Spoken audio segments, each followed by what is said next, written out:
Horas balik Academy untuk kita-kita yang mencari kebenaran dan keadilan, terutama keadilan hukum ya.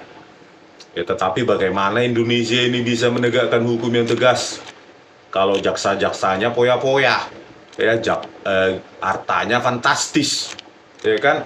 Seorang jaksa media seperti Sandian Dika aja bisa hartanya 7,6 miliar, ya sangat tidak masuk akal dengan gaji 11 sampai 13 juta. Kan dari situ saja pun sebenarnya sudah bisa menjadi pintu masuk bagi KPK untuk menelusuri ya, apakah benar 6,6 miliar itu hibah tanpa akta itu atau hibah di bawah tangan itu benar.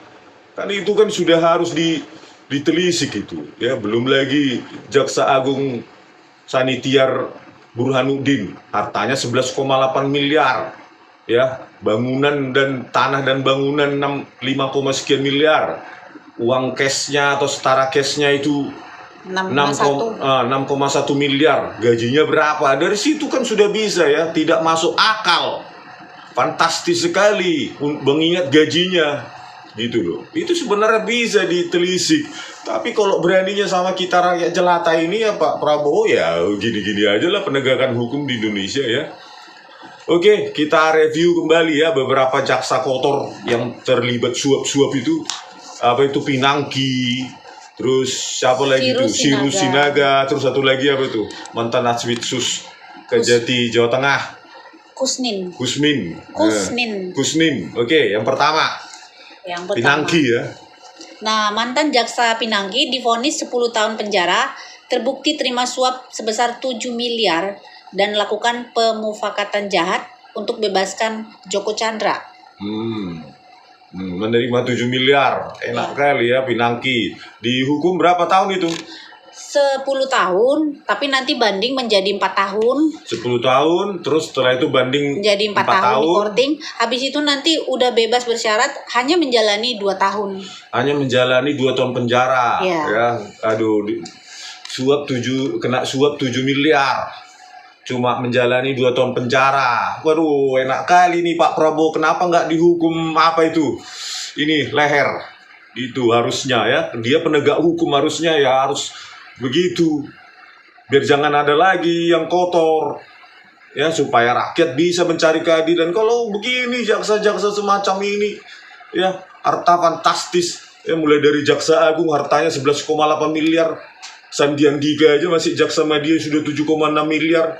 Gimana ini penegakan hukum di Indonesia ini, Mr. Prabowo? Bersihkanlah Pak.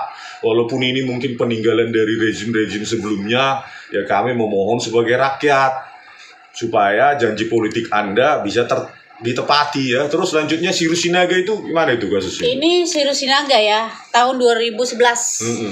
Itu dia divonis 5 tahun penjara. Itu kasusnya tidak korupsi, mafia pajak itu kan, Gayus Tambunan. Kasusnya yang apa, korupsi mungkin ya sogok menyogok lah gitu ya. Dan perintangan penyidikan kalau nggak salah itu ada itu. Dia dinilai JPU telah terbukti bersalah lantaran menggagalkan tuntutan pasal korupsi Gayus Tambunan. Itu menggagalkan pasal korupsi Gayus Tambunan. Sirus Sinaga itu jaksa senior itu, saat itu kan udah tua dia saat itu Sirus Sinaga, bayangkanlah itu. Terus lanjut lagi yang mantan yang ketiga Kejati Jateng. Yang ketiga itu mantan asisten pidana khusus Aspitsus Kejaksaan Tinggi Jawa Tengah, Kusnin. Didakwa menerima suap sebesar 294.000 dolar Singapura dari Alvin Suherman. 94.000 Singapura dolar ya, berarti sekitar 3,5 miliar lah rupiah untuk saat ini. Si penyogok adalah Alvin Suherman, pengacara yang menangani perkara kepabeanan yang ditangani oleh institusi penegak hukum tersebut.